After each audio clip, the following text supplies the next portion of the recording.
kama ikiwapendeza tutafute njia nyingine ya kuadhibu mtu ambaye unamuona yuko tofauti na itikadi zako. Kwangu mimi nikisema nizungumzie upande wa wasanii, naona ni msanii ambaye ameadhibiwa kwa kosa la kujitafutia riziki.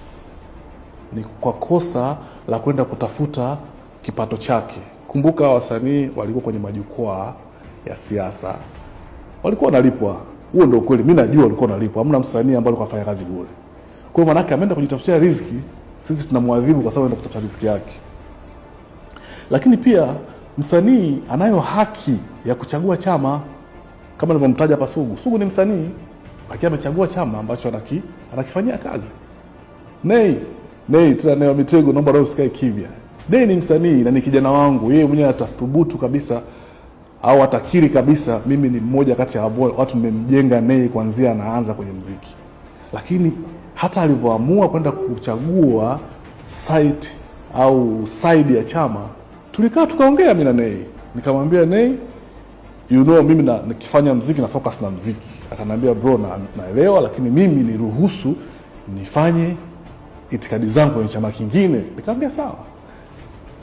Nay sijawahi kumvunjia heshima, sijawahi kumnyima platform. Tena nakumbuka hata mwaka 2022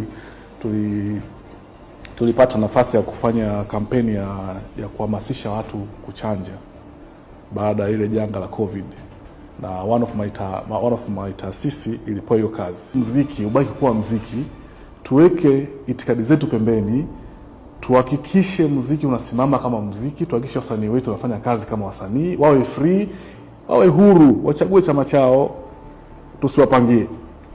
Wakiwa kazini tusiwapangie kazi gani wafanye. Kwa hapa na nikiangalia kwa kina nahisi kama tumewaadhibu kwa sababu wamesimama kwenye majukwaa ya chama.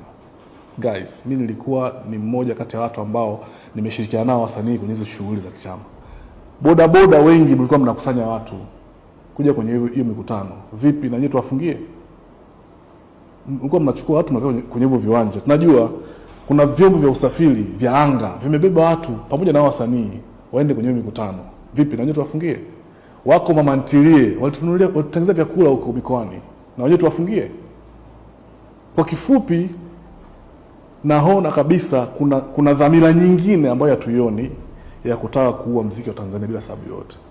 Kama ni issue ya chama, hii ni chama, wamelipwa, wamefanya kazi kama watu wengine wote, tumalize, tuendelee shughuli zetu.